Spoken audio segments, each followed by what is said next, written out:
All right. Well, everybody, welcome to episode 25 of Distress Deals Decoded, brought to you by your very best friends at Asset Resolution Advisors. I'm here with my two colleagues, Mr. Steve and Schiller. We're going to start introductions off early. Say hi, Steve. Hello. And Mr. Acquisition himself, Juan Nicasio. Hey guys, how are you? Hello, everybody. Yeah, man. So tonight's going to be an interesting topic. You would think it would be a no-brainer, but it's the not so hidden deal killer. In fact, you don't have a deal until you have an owner. And there's lots of variations to this thing. And I literally just got off the phone with a young investor who was asking about a short sale, burned out property, this, that, and the other thing, kind of ran through the fact that there was a probate that never happened. And I was like, whoa, whoa, whoa, whoa, let's back this up a little bit. That's the most important piece of the puzzle. So, why ownership is the foundation of every distressed real estate deal exit strategy is vital in everything from underwriting to figuring out an exit strategy to how to negotiate these transactions. We spend a lot of time talking about finding deals, sourcing them. Everyone's talking about the data, which is very important. That's how you get your mitts on these transactions, and about the equity or how you're going to monetize on these deals. But here's the reality: you don't have a deal until you have an owner that's willing to cooperate in the sale of the property. That's vital. Or owners in the sale of the property. We just closed one that had six heirs. Thankfully, they were all cooperative. The title company did a great job herding the cats, if you will, to get signatures and notaries, but it's vital that whether it's one or six, you have these. So if you don't know who owns the property, you can't find them, you can't communicate with them, or they just flat out won't cooperate, then the deal stops before it even starts. These are important lessons that everybody has learned over time. Today, we're going to explain why ownership is the foundation of every distressed deal and why many investors spend too much time chasing data and not enough time understanding who actually controls the property. And there are variations on this. So let's start off with the industry's obsession with data. I'm going to go to our dear friend, Mr. Acquisition himself, Juan Nicasio. Yeah, absolutely. I mean, this is really my wheelhouse. Is where I spent the last 11 years is as a real estate investor, we care so much about our data, right? Data, data, data, data. Where can I get the best data? Where can I get the best skip tracing? Who is doing the best marketing? And so we do spend thousands of dollars every single month on data. That's the bloodline of our business, right? Whether it be pre-foreclosure, probates, bankruptcies, notice of default filings, tax delinquent lists, HOA liens, code violation, vacant properties. The list goes on and on and on, and everyone's always looking for that next list. They're looking for that next marketing piece. They're looking for, where is the deal, right? Where are these deals? And don't get me wrong, data is super duper duper important, but the data doesn't create the deals, guys. That's just simply the starting point towards an opportunity, a potential opportunity. But the opportunities only become real when you can actually get in contact with the actual homeowners, right? So it's all good to have all the data points, but if you're not talking to the decision maker, which, man, for the last 11 years, literally I've been hammering that to a lot of the investors that I've helped coach and help the acquisition team understands, like, listen, I know you have such and such on the phone, but you never verified if they're on title. You have no idea how they have equitable interest in this property, and you're probably climbing up shit's creek, excuse my French, speaking to that person if they can't make the decision that they can't legally sell that property. So I can tell you, right, that a lot of investors, they come in very, very excited, especially when they submit the deals to us. They were like, it has equity, it's a foreclosure, the numbers work, I want to get the deal. The moment that we ask the one simple question, who is the owner? All of a sudden, nobody knows what the heck is going on. And from the servicing side of things, ownership matters more than the investors realize. The lenders are not negotiating with your spreadsheets and your data points and your, all your lists. They're negotiating with the person that legally has the authority to sell that property. So if the borrower isn't involved, or that you have the wrong person involved, then the file goes absolutely nowhere. So we've had so many of these opportunities just crash and burn when we don't have the right person on file, or the decision maker on file. The biggest misconception is that distressed real estate is the property is the deal, but the property isn't the deal. The owner is the deal. So without having that ownership, we got nothing. Now, Steve, I'm going to hand it off to you. Who really controls the property in these types of distress situations? Thanks, Juan. Yeah, it's a great question. And to level set for everybody, the reason we really want to dig into this and talk about this is the importance to the data, right? We last week we talked, or the last few weeks we've talked about, the different data, how you have leads, and this is just one of those items to peel right from the data you have, figuring out who's the owner and why it's so important to everything we're doing and about the control of the property, right? And the reason and one of the big things why we go down this path is simply because of the end result. We're looking at the end before we even start, meaning we need to know who's going to sign the documents, who's title going to require to sign the documents, who the servicer is going to work with. If you don't have the answer to that and you start down this distress path, you're just wasting your time. It's just a complete waste of time because you get to the end and find out, oh, you can't legally sign a sales document, or you submit something to the servicer and they say, this is not our borrower, this is not the information. How are they legally entitled to the property? So all of these issues at the end, we want to resolve at the beginning. Again, one of the podcasts we have is just, again, one of the layers that we're just digging into a little bit more granular for everybody. So you see what we're looking at, why it's so important in the process of going down the distressed asset sales and short sales and whatever it is we do. So it could be anything, right? It could be a deceased owner and the heirs. What do you need in order to find out who legally is responsible for selling that? It could be a trust. It could be a bankruptcy estate. You've got probate estates. You've got divorcing spouses with divorce decrees, multiple heirs, an LLC, guardian conservatorship. There's a personal representative. So there are all these different items that you can use to say who's the legal decision maker. And that's really the first thing we're looking for. Nice. And just so that, again, one of the things to level set is a lot of people look and say, oh, but this is the person living there and they have the right to live there and they have the authority. They might not have the authority. Yes, they live there. I mean, we were consulting on a deal recently. Somebody was saying, well, this person had I think it was a living trust and so on and so forth and all these legal documents. But then the person deeded part of the house to this person, blah, blah, and it was a legal dispute. And I don't think the person who was living there actually was the rightful owner. Now, they were able to stop foreclosures and all these other things from a legal standpoint, which is completely separate from this fact that she couldn't legally sign any documents to sell the property.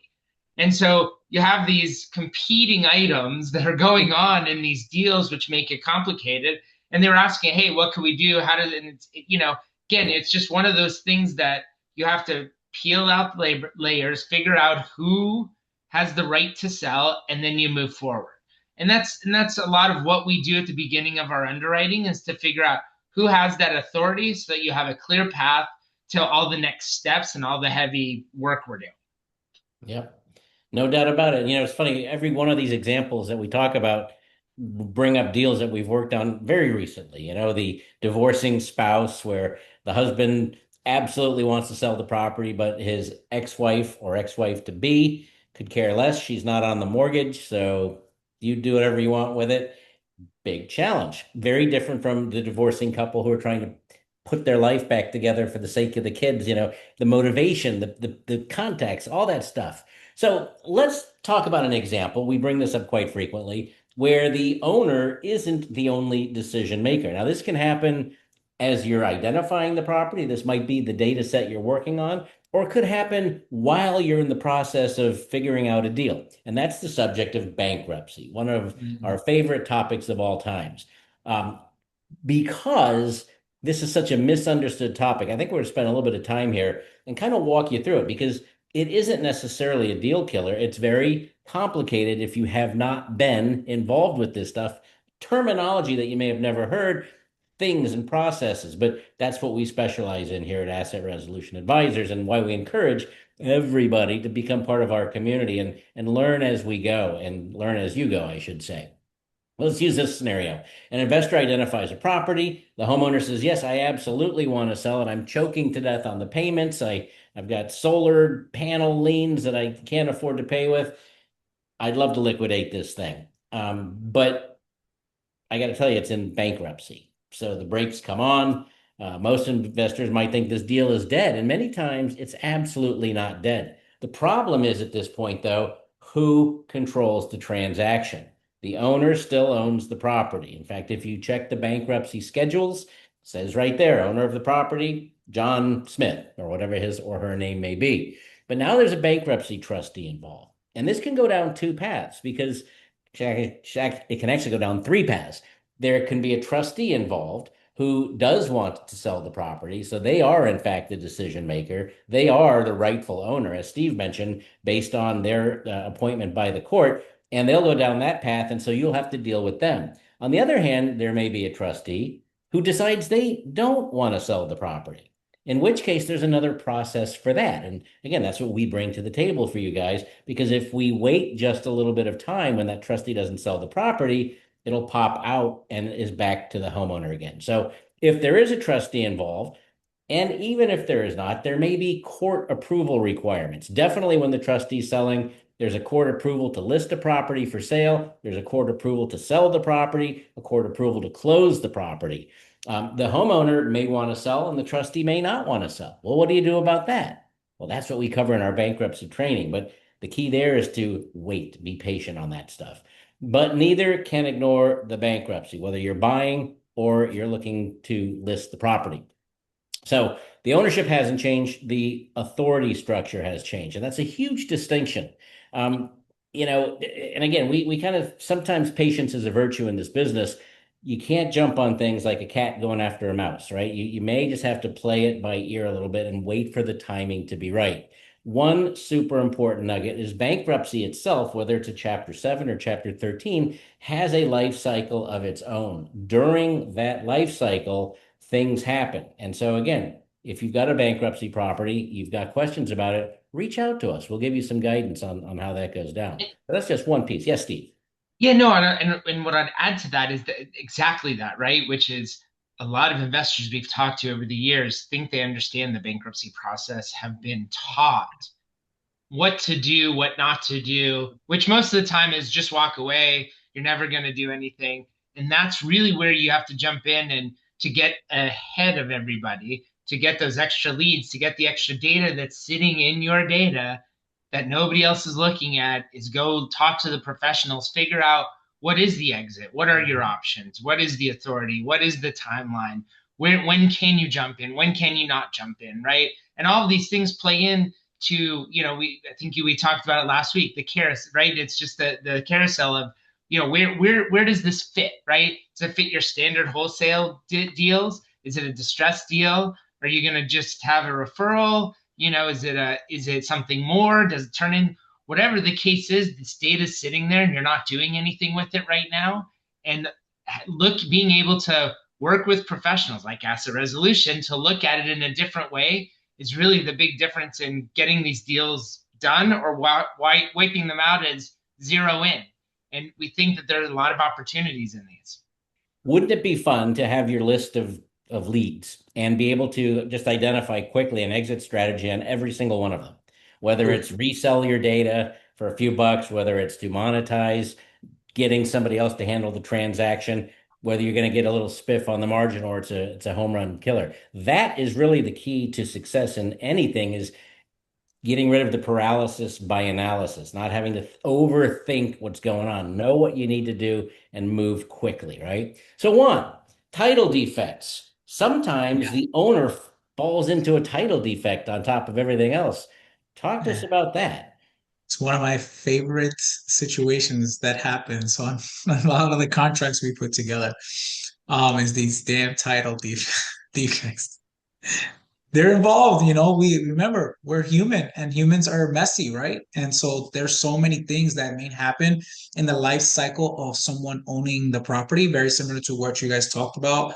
Maybe, someone passed away and that person was previously married and it was like 3 marriages in that time span of that when they owed the property. And so now we have to figure out who really is the owner. And so, deeds get signed and they get done incorrectly and they're filed incorrectly. And so many things happen, right? The owners want to sell, buyers want to buy, everybody's in agreement, but the deal is at a hole, right? It can't close because ownership and title are not always the same thing, guys. We see things involving unreleased mortgages, which right now I don't know what it is. I don't know if it's in the air, but we've seen so many of those cases as of late, and some of them, turn out to be really, really big equity deals, where others is like, oh snap, the mortgages there. Now we have to, navigate through that. We got judgments, right? Liens, missing heirs. Missing heirs suck because sometimes as an investor, you may have to, really put your boots on, strap them tight and get on the ground and finding these people. Sometimes private investigators have to get involved. They get pretty messy, but once you do them, you can unlock a lot of great opportunities. But again, a lot of those things do put a halt to the deal, to the transaction. Defects on title, like I mentioned, on the deeds, right? Somebody might have filled it out incorrectly. Someone didn't sign what they were supposed to. Somebody said they were married when they were actually single, or vice versa. Incorrect legal description. Believe it or not, there's a lot of human error when you're doing an agreement or you're doing some sort of title transfer in where the legal description that's supposed to be on, it's like your social security number for this home, is now incorrect, right? And so that creates these title defects because you have to go get that corrected so that the next person has title insurance and can clearly buy and sell that property in the future, or even get a mortgage on that new asset, right? And then unknown ownership interests. There are some people that pop out of nowhere and be like, nope, that person can't sell it because I did this and I'm part of this and I did a deal with them, 35 years ago and he owes me money and I have claim to the thing. There's some hidden, memorandum that's on there. All of that stuff happens, guys. So, the owner may believe they own 100% of the property, and that's not necessarily true. I can actually share an opportunity that I closed. Now it's been a good over a year and a half ago. The homeowner called me. She thought she was the homeowner. Uh, called me because she had to put her husband in hospice. Mm. They were married for 35 years. She needs to sell the property. She signs the agreements. We're well on our way. Title says, well, we have a wrinkle here. I'm like, what's the wrinkle? How do we solve this? Well, apparently the gentleman that's in hospice was married before. And in the divorce decree, it states that in the marriage or in the separation, the lady would keep 50% ownership to this property. So now the new wife is like, what in the world are you talking about? This person has never paid one single tax, not one mortgage payment, never any maintenance. How in the world is that person now owner 50% of a property I've been taking care of for the last 35 years? Guess what? Paperwork was the paperwork. I had to hunt down this person that has not been spoken to in over 35 years to get this person to sign, right? And then transfer the ownership to the new wife. Craziness, guys. So again, some people believe that they are, and paperwork says otherwise. So title search may reveal something something very, very different, like in this case right here. That's why you have to do your due diligence and understand how to navigate through that. That's what we help you do, right? You can't solve the title problem if you can't identify it. So at ARA, we often help people go through all of those distress situations and help you with a pathway on how to go ahead and clear that up so that we're able to get to the closing table. Okay. So until you don't verify that ownership and you don't have that resolved, you don't got a deal. The deal is just going to remain stuck. Steve, Yeah. go ahead, I was Patrick. gonna say that there's one funny one, I guess, funny haha, where some investors, and it's their wheelhouse, it's their model, will buy the deed from the homeowner and Sure. record the deed. And now they're going to try and do a short sale, and lo and behold, they find out they can't because they were not Yes. the owner of record on the on the loan. So always, check in before you do some of these very permanent actions on these things. Sorry for interrupting. No, that's good. Which leads to this, right? A lot of these investors, they find these probate deals. This is where that example that you gave, that's typically where it happens, where it's like, okay, we have a missing heir, right? So what I'll do is you're talking to me, you say that you're 50% owner of the property, but you can't find the other heir and they don't know how to do probate. So the investor gets stuck trying to buy a deed and doesn't understand the probate process or the ownership division. So, Steve, if you could talk to us a little bit more about that type of situation, why these deals kind of take longer. Investors, a lot of investors we work with like probate, and they work in the probate. A lot of investors do, right? It's a good lead source. It's a good way to take away one of the objections of a sale. The person is now deceased, so usually the heirs want to get rid of the property, and Mhm. because of that, it's really one of the more common ownership issues we run into. And probably investors, right? They go through their data, right? Vacant property, they take a quick look and grass is overgrown, taxes are delinquent, the house appears, abandoned, whatever the property is, whatever the situation is with that. A lot of investors take those because that's what they see as the opportunity. And they find out it needs probate. They find out that there's something missing, right? What happens, and we get this a lot of times with the investors, they don't want to invest in the probate, but Yeah. there's a distressed issue, title defect, short sale, both of those, whatever the case is, and now it becomes, okay, who owns the property, in what order do we do this, and how do we do it, right? And a lot of investors give up at that point because they don't want to invest in the probate, they don't know how to move anything forward, and they don't know how to purchase this property, right? So there are a few things that we talk about that are very important. Number one, whenever you get into a distressed deal, no matter what the situation is, especially when it comes to ownership issues like this, know your numbers. If your numbers are going to be fringe and you don't have flexibility in the deal, it's probably not worth going down the path. You have to know your numbers, know that you have to be flexible, right? Especially in short sales, can you get the best of all worlds? Sure, you might be able to get the best deal, but it might swing the other way and it might be a little bit higher. If you have your buy box that's on both sides, that's part of what we do is we try to get it to a more favorable side for you. And if not, at least we get you the deal where you make profit. But it all comes back to this: who has the authority to sell? The heirs, just because they're listed as the heir, doesn't mean that they're necessarily the owner. And it's all legal, right? And there are different rules in different states that are very complicated. Some states you need to do probate. Some states you only need a will. Some states you need a will and a probate. Some states have different ownership rules like spouses, kids. Like one of the more interesting ones I got into was in New York years ago. I didn't know this. There was no will. And as we went down, the owner of the property was married and they had two kids. Well, because he had no will, the wife retained 50% of the property because they bought the house together, but the other 50% was divided by the three of them. Oh. So the wife didn't retain the full amount, whereas like Florida, I believe if you buy the house together, this other spouse gets the full property unless there's wills and whatnot.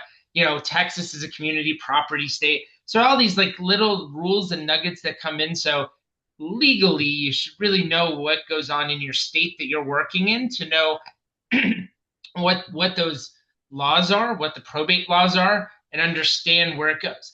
It's there for a reason, right? They don't want things to just go awry. One little nugget for everybody that's a really good way to find some of these deals. Shouldn't be sharing this, but I'm going to because I'm nice today. When you have a property that's in foreclosure and it has a probate, one of the things you will find in the foreclosure documents is something called a guardian ad litem. What that means is the servicer has the same obligations that you do and everybody else does when they're foreclosing. They have to notice everybody. And if they know of somebody who's deceased, they have to go find who the heirs are. That's a really good nugget to figure out how to find who the potential owners of the property. Doesn't mean they are, but it's a good little trick to figure out who might have the authority, and that's a good starting point on any of the deals. Yep, makes good sense. So, hey, question for you then, Steve and Juan, especially for those folks that are getting into the probate niche.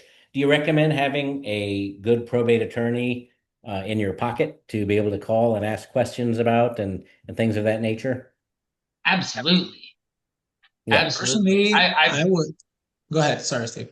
Oh no, I was just gonna say I've seen people not shop for this, and I've seen some probate attorneys charge anywhere from 800 to 1,200 bucks for a basic probate. We had one we dealt with that killed the deal because the probate attorney was working with the heirs and had a $10,000 lien on the property. I remember that one. Yeah, Yeah, I mean, it's crazy. personally, if anyone is using this as their niche, right, like that, there's their niche data, I would highly recommend to get a real estate attorney and probably spend at least like 2 hours with them to get a fundamental understanding on how probate works. Because again, we talked about learning how to identify, right, if you have a deal or not.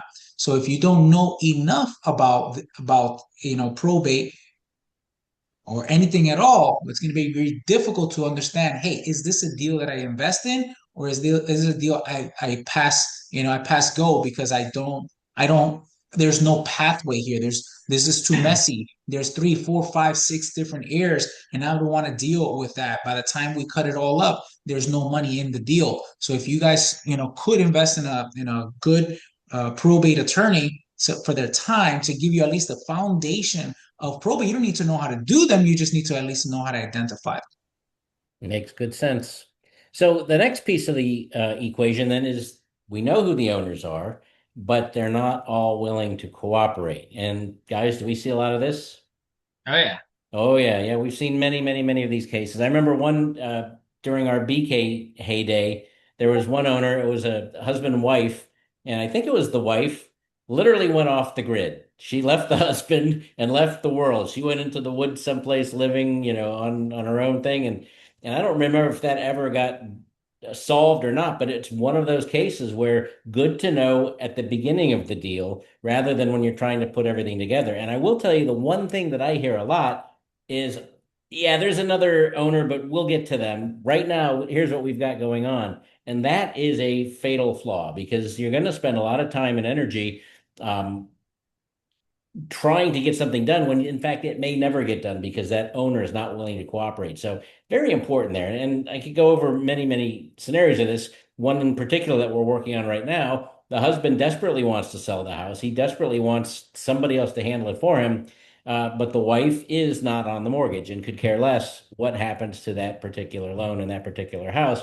And she has an attorney. So there's that additional layer that one has to get through. So one of the key pieces of this entire puzzle are people skills, right? Not every deal is a matter of equations and numbers and net proceeds at the bottom line. Sometimes we have to be a little bit of a psychologist or a little bit of a best friend or a little bit of a tough love person, right? Because leverage, as we always talk about, is vital. And if somebody in that example I gave if the ex-wife that could care less about anything was on the mortgage, well, the leverage there is, if you have a foreclosure, it could really impact you. We all know the details behind that. So, whether there's multiple heirs from a probate situation, even if the probate has gone through properly, getting everybody together and agreeing upon what that outcome looks like is going to take some solid people skills. We've talked about former spouses, business partners. That's another situation where sometimes real property is stuck in the middle of a business relationship. In fact, there's many cases where we see these things cross collateralized and they're tied up with commercial loans and home ownership, and it can be very, very messy. And part of the moral to the story of today's webinar is know what you're getting yourself into sooner than later, right? If it's going to be a no, we always say at Asset Resolution Advisors, we'd like the no to come out quickly, but based upon facts, right? Not just poo-pooing it and throwing it away, doing the underwriting, getting the deep dive, and determining what are the odds of this thing actually going through. And in this subject, in today's case, based on the ownership and the authority to sell the property. So non-cooperating spouses can be a big deal as well. So all of these different things are coming together to help you and to help us in our overall underwriting. So Juan, there's another element that comes into play here. Yeah. Sometimes people commit fraud. How does that Fraud? affect? No, that Yeah, doesn't happen. That not never around here, but happens. I've heard tell.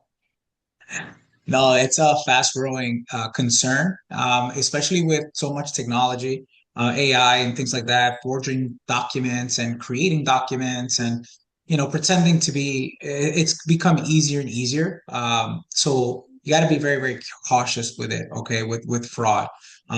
We're seeing it in vacant land. So I had one. I had one a year ago where it came in through an inbound lead. So they went as far as filling out a online, I think it was a Facebook lead, and they put all of their information, homeowner's name, telephone number, email address. They created an email address to match as if it was the first name and last name of the homeowner at like Gmail, right? So it's like they're meticulous with when it comes to that.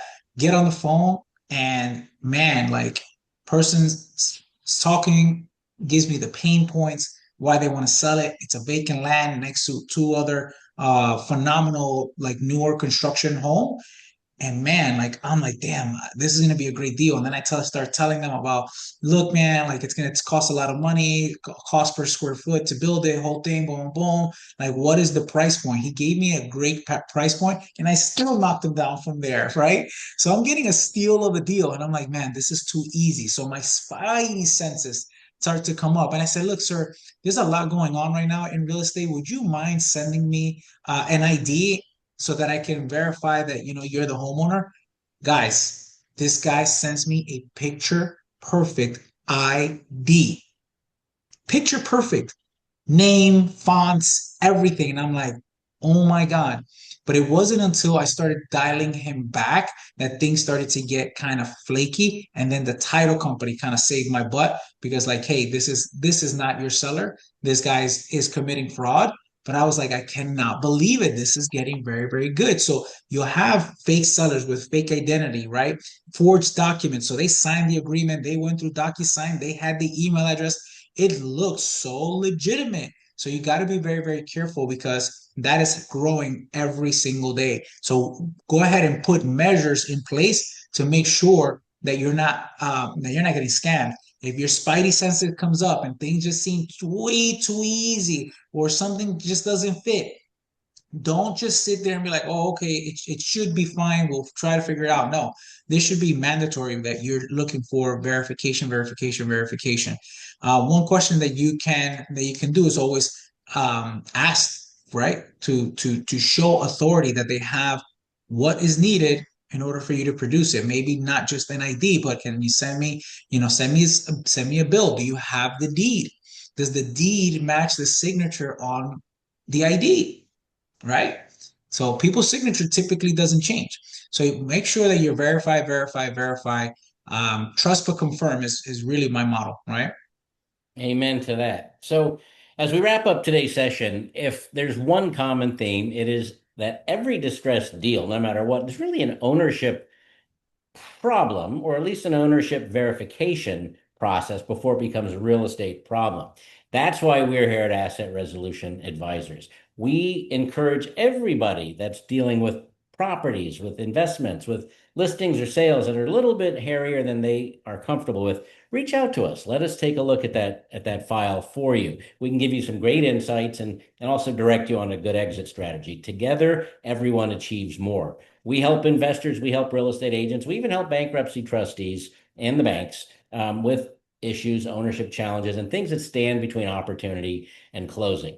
So whether it's a bankruptcy, probate, title defects, multiple owners, you name it, you are in safe hands with Asset Resolution Advisors. So in closing, if you're working a short sale, you got a hairy deal, reach out to us. We also encourage you while you're watching this video to like us, to share the content, to subscribe to our school community. All of these things provide benefit to you. And our mantra is let's educate and help each other grow, because the more we know, the more we grow. So without any further ado, unless any of my cohorts have anything further that they would like to say, we are going to go ahead and end this particular thing. Say goodbye, everybody.